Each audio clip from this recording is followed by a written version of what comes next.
నమస్కారం. మన జీవితంలో చాలాసార్లు ఒక విచిత్రమైన పరిస్థితి ఎదురవుతుంది. మన దగ్గర ఒక పని చేయడానికి కావలసిన అన్ని రకాల స్కిల్స్ ఉంటాయి, తెలివి ఉంటుంది, కష్టపడే తత్వం ఉంటుంది. అసలు ఒక పనిని ఎలా పూర్తి చెయ్యాలో కూడా ఒక క్లియర్ ఐడియా ఉంటుంది. అయినా సరే ఏదో ఒక తెలియని శక్తి మనల్ని ముందుకొక్క అడుగు కూడా వేయనీయకుండా ఆపేస్తున్నట్టనిపిస్తుంది. మనలో ఉన్న ఆ 100 మంచి లక్షణాలను కూడా ఒక్క దెబ్బతో పక్కకు తోసేసేంత పవర్ఫుల్ శక్తి ఏంటి? ఈరోజు మనం సక్సెస్ అవడానికి కావలసిన అన్ని క్వాలిఫికేషన్స్ ఉన్నా కూడా ఒక్కటంటే ఒక్క ఇమోషన్, ఒకే ఒక్క భయం మనల్ని ఎంతలా వెనక్కి లాగుతుందో, మన ఎదుగుదలని ఎలా ఆపేస్తుందో కొంచెం లోతుగా, వివరంగా మాట్లాడుకుందాం. ఈ వాక్యం చూడ్డానికి సింపుల్గా ఉన్నా దీనిలో చాలా డెప్త్ ఉంది. మన ఈరోజు డిస్కషన్కి ఇదే ఫౌండేషన్ లాంటిది. ఒక్కసారి ఆలోచించండి. 100 మంచి గుణాలని సున్నా చేసేయడమంటే అర్థమేంటి? వాటిని లేకుండా చేయడమే. ఉదాహరణకు, మీ దగ్గరొక సూపర్ ఫాస్ట్ కారుంది. దానికి చాలా పవర్ఫుల్ ఇంజిన్, బెస్ట్ టైర్లు అన్నీ పర్ఫెక్ట్గా ఉన్నాయి. కానీ దాన్ని నడపడానికి మీకు ధైర్యం లేదనుకోండి. అప్పుడు ఆ కారెందుకు పనికొస్తుంది? గ్యారేజ్లో మూలనపది ఉండటానికి తప్ప. దాని విలువ అప్పుడు జీరో. మన టాలెంట్, మన తెలివితేటలు, మన పట్టుదల అన్నీ ఆ కార్లాంటివే. కాని ఓడిపోతానేమో అనే భయం ఉంది చూసారా? అది మనల్ని ఆ డ్రైవింగ్ సీట్లో కూర్చోనివ్వదు. అప్పుడు ఆ గుణాలన్నీ ఉన్నా సరే లేనట్టే లెక్కన్మంట. సరే, ఆ భయం గురించి పూర్తిగా తెలుసుకునే ముందు ఫస్ట్ మన దగ్గరున్న అసలైన బలమేంటో చూద్దాం. ఈ ఈక్వేషన్లో పాజిటివ్ సైడ్ ఏంటో ఒకసారి చూద్దాం. మనలో చాలా మంది గుర్తించని, మనలోనే దాగి ఉన్న కొన్ని పవర్ఫుల్ టూల్స్, మన సాధనాల గురించి ఇప్పుడు వివరంగా మాట్లాడుకుందాం. ఈ 4 మన సక్సెస్కి 4 పిల్లర్స్ లాంటివి. ఒక్కొక్క దాని గురించి కొంచెం లోతుగా చూద్దాం. మొదటిది తెలివి. ఇది కేవలం పుస్తకాల్లో చదివే నాలెడ్జ్ కాదు. రియల్ లైఫ్లో మన ముందు ఒక పెద్ద ప్రాబ్లం వచ్చి పడినప్పుడు దాన్ని చూసి కంగారు పడకుండా దాన్ని ఎలా చిన్న చిన్న ముక్కలుగా విడగొట్టాలి, ఎక్కడ స్టార్ట్ చేయాలి, ఏ ఫార్ములా వాడితే సొల్యూషన్ వస్తుంది అని ఆలోచించగలగడమే అసలైన తెలివి. ఇక రెండోది ఒక సిస్టమాటిక్ పద్ధతిలో ముందుకు వెళ్లడం. అంటే ఒక పెద్ద గోల్ చూసి భయపడిపోకుండా దాని చిన్న చిన్న స్టెప్స్గా డివైడ్ చేసుకుని రోజుకి కొంచెం, వారానికి కొంచెం అలా నెమ్మదిగా కానీ నిలకడగా ముందుకు వెళ్లడం. మూడోది పట్టుదల. ఇది చాలా అంటే చాలా ఇంపార్టెంట్. మనం అనుకున్న ప్రతీదీ వెంటనే అయిపోదు. మధ్యలో చాలా అడ్డంకులొస్తాయి, నిరాశగా అనిపిస్తుంది. అయినా సరే ఇది నా వల్ల కాదు అని వదిలేకుండా మళ్ళీ ప్రయత్నించడమే పట్టుదల. ఇక చివరిగా సమయస్ఫూర్తి. కొన్నిసార్లు మనం పర్ఫెక్ట్ ప్లాన్తో వెళ్తున్న దారి మధ్యలో బ్లాక్ అవ్వచ్చు. అప్పుడక్కడే ఆగిపోయి బాధపడకుండా వెంటనే ఓకే, ఈ దారి కాకపోతే ఇంకో దారేంటి అని ఆలోచించి తక్కువ డ్యామేజ్తో బయటపడగలగడమే సమయస్ఫూర్తి. ఈ 4 కలిస్తే అదొక అన్స్టాపబుల్ ఫోర్స్. మనం ఇందాక కారు ఉదాహరణ చెప్పుకున్నాం కదా. ఈ 4 లక్షణాలను ఆ కారులోని మెయిన్ పార్ట్స్తో పోల్చొచ్చు. తెలివి అనేది మన స్టీరింగ్ వీల్ లాంటిది. మనల్ని కరెక్ట్ డైరెక్షన్లో నడిపిస్తుంది. క్రమపద్ధతిలో ముందుకు సాగడం అనేది మన యాక్సిలరేటర్. మనకు కాన్స్టెంట్గా స్పీడ్ ఇస్తుంది. పట్టుదల అనేది మన కారు పవర్ఫుల్ ఇంజిన్. ఎంత పెద్ద కొండనైనా ఎక్కే శక్తినిస్తుంది. ఇక సమయస్ఫూర్తి అనేది మన బ్రేకులు, గేర్లు లాంటిది. అవసరమైనప్పుడు వేగాన్ని కంట్రోల్ చేసి కరెక్ట్ టైంలో గేర్ మార్చి మనల్ని ప్రమాదాల నుంచి కాపాడుతుంది. చూసారా, ఈ 4 కలిసి పనిచేసినప్పుడే మన సక్సెస్ జర్నీ స్మూత్గా సాగుతుంది. మరి ఇంత పర్ఫెక్ట్ కార్ మన దగ్గరున్నప్పుడు మనల్ని ఆపగలిగేది ఏదీ? ఇప్పుడు మనం కాయిన్కి రెండో వైపు చూద్దాం. ఇంత పవర్ఫుల్, మన సామర్థ్యాలన్నింటినీ ఒక్క క్షణంలో పనికిరాకుండా చేయగల ఆ ఒక్క ఇంటర్నల్ ఎనిమీ గురించి ఇప్పుడు తెలుసుకుందాం. అదే ఓటమి భయం. ఓటమి భయమంటే ఏదైనా కొత్త పని మొదలుపెట్టే ముందు వచ్చే చిన్న టెన్షన్ కాదు. అది చాలా నార్మల్. కానీ ఇక్కడ మనం మాట్లాడుకునేది అంతకంటే చాలా సీరియస్. ఇది ఒక మెంటల్ చైన్ లాంటిది. ఒకవేళ నేను ఫెయిల్ అయితే నా పరువు పోతుంది, జనాలు నన్ను చూసి నవ్వుతారు, బహుశా నేను దీనికి కరెక్ట్ కాదేమో లాంటి ఆలోచనలతో మనల్ని మనమే బంధించుకోవడం.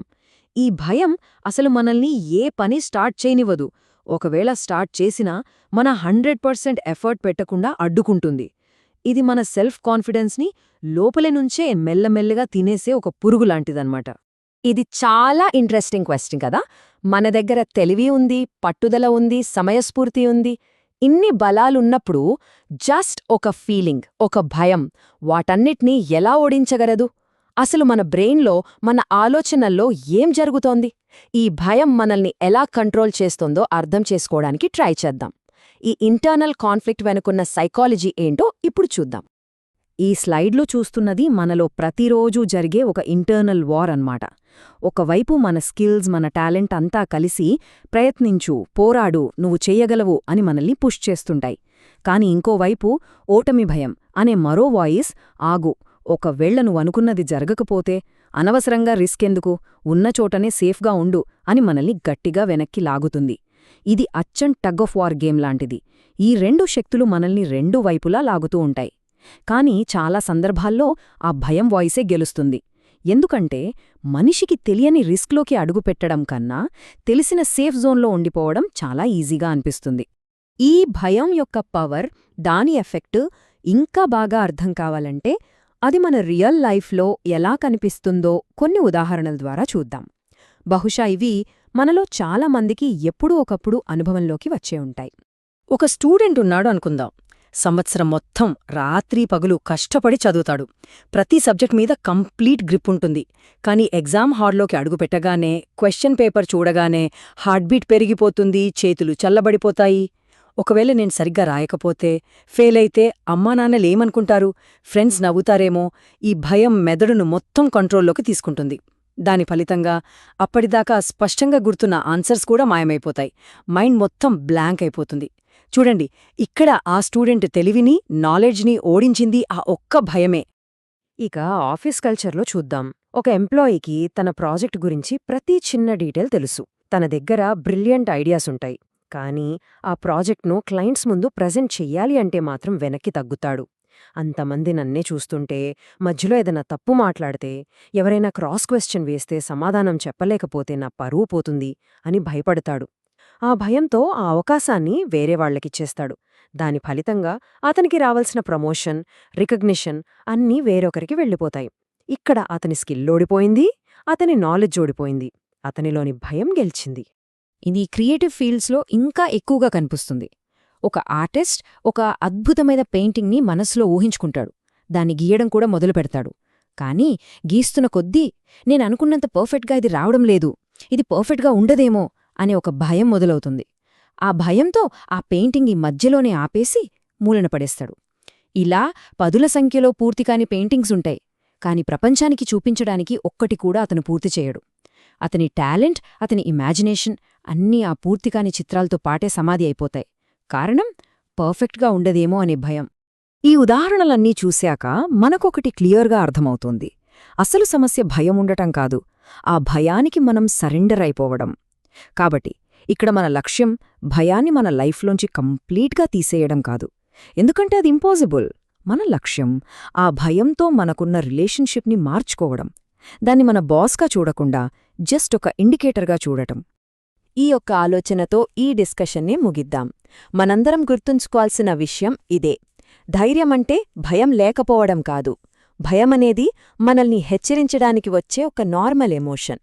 అది మనల్ని వెనక్కి లాగుతున్నప్పుడు ఒక్క క్షణం ఆగి ఆలోచించడంలో తప్పులేదు. కాని అక్కడే ఆగిపోకూడదు. ఆ భయాన్ని మన పక్కనే పెట్టుకుని దానితో పాటే ధైర్యంగా ముందుకు అడుగు వెయ్యాలి. మొదటి అడుగు వేయడం చాలా కష్టంగా ఉండొచ్చు. కాని ఒక్కసారి అడుగు ముందుకు వేస్తే మనలో ఉన్న 100 గుణాలు మళ్ళీ యాక్టివేట్ అవుతాయి. వాటిని సున్నా అయిపోకుండా కాపాడుకోవాల్సిన బాధ్యత మన చేతుల్లోనే ఉంది. ఈ వీడియో మీకు ఉపయోగకరంగా అనిపిస్తే ఇలాంటి మరిన్ని మంచి వీడియోల కోసం దయచేసి మా యూట్యూబ్ ఛానల్ను సబ్స్క్రైబ్ చేయండి.